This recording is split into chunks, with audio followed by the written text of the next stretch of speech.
Boa tarde, sou a Julia Gomes e fiquei encarregada de tratar sobre o capítulo Brancos versus Negros do livro Povo Brasileiro de Darcy Ribeiro. Bom, Darcy Ribeiro, como sabemos, ele foi e continua sendo um antropólogo e sociólogo de extrema importância para o Brasil. Ele dedicou grande parte da sua carreira para tentar explicar o nosso país, para tentar explicar a nossa sociedade e como nós chegamos onde nós estamos. E foi justamente com a sua obra principal, O Povo Brasileiro, a qual nós estamos tratando, que ele conseguiu elucidar de forma brilhante a nossa sociedade. Ele conseguiu mostrar tudo o que aconteceu antes, desde a colônia, desde quando os europeus pisaram o pé aqui, até os dias de hoje. Ele consegue fazer essa linha do tempo e a gente consegue também pegar tudo que ele fala e tentar ver como que tudo isso realmente contribuiu para a nossa sociedade, para a estrutura da nossa sociedade atual. E uma de suas teses foi abordar o Brasil sobre as nossas matrizes de formação, que são elas, as principais. A europeia, que é em sua grande parte portuguesa, a indígena e a africana. E outra grande tese dele foi a sua crítica veemente a uma ideia de Gilberto Freire, que era a ideia de democracia racial, que Gilberto ele defendia que havia uma relação harmônica, né, no período colonial entre os senhores e os escravizados, sendo que Darcy Ribeiro ele vem e quebra totalmente com essa ideia, afirmando que, além de não ter sido uma relação nada harmônica, uma relação nada boa, foi uma relação de extrema violência, foi uma relação mesmo de exploração violenta dos senhores para com os escravizados. Logo no começo do capítulo, Darcy Ribeiro ele apresenta diversas pesquisas feitas pelo IBGE em meados dos anos 50, que nos mostravam, através de números, a diferença social e econômica entre brancos e negros. Desde já, era uma diferença muito gritante, era uma diferença, assim, de uma discrepância sem igual. E eu vou trazer aqui um desses exemplos que está no próprio texto para elucidar melhor aqui pra gente. Bom, Darcy Ribeiro ele coloca no texto que, para 1.000 pessoas brancas, 23 eram empregadores, contra outros 1.000 negros, que desses 1.000, apenas 4 eram donos de empresas. E através disso, Darcy Ribeiro ele quer mostrar pra gente que há uma diferença muito grande social, econômica, política entre brancos e negros. Ele quer apresentar que existe uma desigualdade aí. E ao longo de todo o capítulo, ele demonstra pra gente que essa diferença, ela não tá aí por acaso. Essa diferença, ela não foi, não é do nada, não foi colocada aqui hoje ou ontem. É uma diferença que vem desde a colonização e que perdura até os nossos dias atuais. Porque com esse dado que eu acabei de citar aqui, a gente percebe que há uma desigualdade muito grande. Só que se a gente for parar para pensar e olhar para os dias atuais, a gente percebe que essa diferença persiste. Claro que as diferenças da época da colonização, dos anos 50 e agora, elas são diferentes. São diferentes em quantidade, digamos assim, mas a gente não pode afirmar que essas diferenças sociais, econômicas e políticas entre brancos e negros, elas não existem mais. Muito pelo contrário, elas estão muito presentes ainda. E Darcy Ribeiro, ele ainda fala, né, nesse mesmo capítulo, que mesmo após a abolição da escravidão no Brasil, os então ex-escravos, eles ainda assim eram submetidos à exploração, porque mesmo depois de libertos, eles ainda eram colocados em situações de exploração, em empregos de exploração, digamos assim. Eles eram colocados como subproletariado, eles ainda exerciam tarefas que eram tarefas muito mais difíceis, tarefas muito mais árduas. A mão de obra deles era muito mais voltada para essas atividades mais pesadas, digamos assim. E Darcy Ribeiro ele usa até um termo no texto que ele fala que eles continuavam exercendo funções de animais de serviço. Porque após a abolição, eles estavam libertos. Mas e depois? o Estado deu algum amparo para eles conseguirem constituir sua vida após a liberdade? A gente sabe que não. O Estado deu algum tipo de amparo, algum tipo de moradia, algum tipo de recurso para que eles pudessem ascender socialmente agora que eles estavam libertos? Não. Então, eles foram colocados constantemente em situações de exploração, eles foram colocados constantemente em trabalhos mais precários, em situações de serviço mais precárias. Ainda sobre as políticas abolicionistas, Darcy Ribeiro enfatizou a lei do ventre livre, que consistia no quê? Os bebês que agora nascessem das escravas, eles já nasceriam na condição de libertos. E os fazendeiros, claro, não pensaram duas vezes antes de mandarem essas mães abandonarem seus filhos, porque eles pensaram, tudo bem, eles vão nascer livres, mas eu não teria a obrigação de alimentá-los. Então, eles mandaram essas mães, obrigaram essas mães a colocarem seus filhos em vilas próximas ou mesmo nas estradas. E como isso foi virando algo tão recorrente, tiveram que se abrir asilos nas cidades e nas vilas para que fosse possível abrigar essas crianças. Com a abolição da escravidão, esses, então, libertos, né, eles foram para as cidades, para as vilas também, e lá eles se viram em situações de extrema precariedade, justamente por isso que eu coloquei muitas aspas, porque Darcy Ribeiro, ele afirma que eles eram libertos famélicos, eles passavam fome, porque eles não tinham nenhum tipo de assistência, eles não tinham nenhum tipo de apoio, eles não chegaram nas vilas e nas cidades se vislumbrando com tantas oportunidades que eles tinham pela frente. Não, foi totalmente pelo contrário. Tanta sociedade não mexeu uma folha para que essas pessoas pudessem ser introduzidas na sociedade, para que elas pudessem viver, né, dignamente. E nenhum o Estado foi totalmente omisso, ele não deu oportunidade.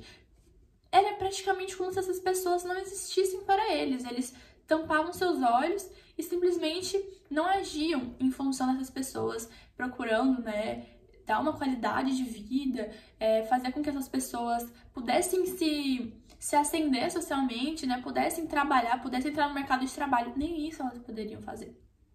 Então, Darcy Ribeiro, ao longo de todo o texto, ele tenta trazer isso pra gente, ele tenta mostrar que a sociedade que a gente vive hoje, ela foi construída há muito tempo. Ela foi construída por diversas consequências de atitudes desde o nosso passado, e ele mostra o que aconteceu no nosso passado pra gente chegar no dia de hoje. Tanto que ele fala que depois, quando houve expansão agrícola, com as tecnologias inovando mais, os fazendeiros eles também expulsaram outros trabalhadores, entre brancos e pardos, e essas pessoas também foram para esses aglomerados e também viviam em situações precárias. E aí, Darcy Ribeiro, ele fala, essas mesmas pessoas que viviam naquela época daquela forma, hoje em dia, elas também existem.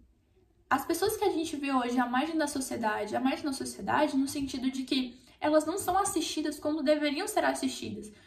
E hoje em dia nós já temos, né, uma Constituição que ampara esses direitos dessas pessoas e mesmo assim elas não são assistidas da maneira que deveriam. Imagina antigamente como que era a situação delas. Então Darcy, ele até aponta algumas pessoas que a gente pode ver com mais clareza na nossa realidade, que são consequências daquelas políticas que não foram feitas para aquelas pessoas. E aí a gente vê, né, essas pessoas na nossa sociedade ainda, é algo atual. Ele fala, mendigos, domésticos, cegos, enfermos, eles ainda vivem naquela situação. Claro que a gente, né, pode falar que houveram mudanças da época da colonização para cá, houveram mudanças da colonização para os anos 50, que foi quando foi feitas essas pesquisas, né? Houveram diversas mudanças, mas o ponto é que a estrutura em si não mudou. A gente pode pegar também em números, a gente pode ver que há diferenças sociais, econômicas e políticas entre brancos e negros. A gente pode ver, é algo perceptível. Então, Darcy Ribeiro ele tenta fazer isso durante todo o capítulo e também ele nos mostra em números que já naqueles anos houveram muitas mudanças entre os números de pessoas brancas e o número de pessoas negras. Ele apontou que em 1940 haviam 6,6 milhões de negros, quanto que para 1950 haviam 5,7 milhões, ou seja, houve um decréscimo muito grande, muito significativo, enquanto a população branca aumentava. Então a gente pode perceber que há algo muito estranho, e não é algo que não foi proposital. É claro que foi proposital. Não houveram políticas para que essas pessoas pudessem se estabelecer decentemente, dignamente na sociedade, mas houveram políticas para que elas fossem realmente exterminadas, para que elas realmente não pudessem ser assim. Porque a partir do momento que o governo, que o Estado e a população, a sociedade em si, não dão meios para que essa população se estabeleça de forma digna, eles deixam a pessoa literalmente morrer de fome. Isso é uma política de extermínio, essa é uma política que eles não estão nem aí se você vive ou se você não vive. Então, Darcy Ribeiro ele apresenta isso muito claramente pra gente e ele fala que essa população, o número só voltou a aumentar a partir de 1990, que foi de 7,2 milhões. Agora, para finalizar, infelizmente, porque a gente tem muita coisa ainda que pode ser discutida, que deve ser discutida, só que o vídeo tá ficando grande demais. E eu vou fechar aqui com o pensamento, obviamente, do Darcy Ribeiro, que ele fala que a junção de dois fatores, sendo eles o alargamento das bases da sociedade somado à industrialização, eles não têm intenção nenhuma de romper com a superconcentração da riqueza, do poder e do prestígio. E todos os três estão monopolizados com as pessoas brancas, Darcy Ribeiro ainda comenta que as pessoas negras, durante séculos e mais séculos, foram menosprezadas, foram exploradas de forma brutal mesmo. A sociedade não moveu uma palha para que essas pessoas fossem introduzidas de forma digna, de forma correta, como deveria ter acontecido. E mesmo assim, elas não tiveram nenhuma satisfação compensatória. Ou seja, ao invés do Estado, da sociedade, tratar essas pessoas tentarem fazer uma equiparação, tentar assim fazer com que elas conseguissem ascender socialmente de alguma forma, eles simplesmente trataram como iguais, como se tudo que elas tivessem acontecido no passado, como se todas as perdas que elas tivessem tido no passado não tivessem acontecido. Por exemplo, Darcy Ribeiro ele traz com números, ele fala que em porcentagens de pessoas brancas analfabetas são 12%. Para pessoas negras, são 30%. E de pessoas pardas, 29% são analfabetas. Ou seja, será que não há uma discrepância muito grande, muito visível no quesito educação entre brancos e negros? Existe, porque é uma porcentagem muito, muito grande. Há um número muito grande entre essas duas porcentagens. Ou seja, Darcy Ribeiro está querendo dizer o quê? Que ao invés de ter havido algum tipo de suporte, de apoio para que essas pessoas também tivessem acesso a uma educação, a uma saúde, ao mercado de trabalho, enfim, em todos os âmbitos sociais, econômicos e políticos, para que visasse a equiparação, para que essas pessoas também tivessem as mesmas oportunidades realmente, não aconteceu isso naquela época. Continuando falando aqui na educação, só que tem diversos outros quesitos que a gente também pode citar, mas focando na educação, tirando como exemplo, a política de cotas raciais foi introduzida no Brasil apenas em 2012. Então imagina, de lá pra cá, desde o tempo das colônias, que eles não tiveram, obviamente, nenhum tipo de educação. Como que a gente vai poder comparar essas mesmas pessoas que estavam sendo exploradas, compará-las com outras pessoas que estavam as explorando no quesito educação? Não tem como você comparar. Elas não tiveram nenhum tipo de educação.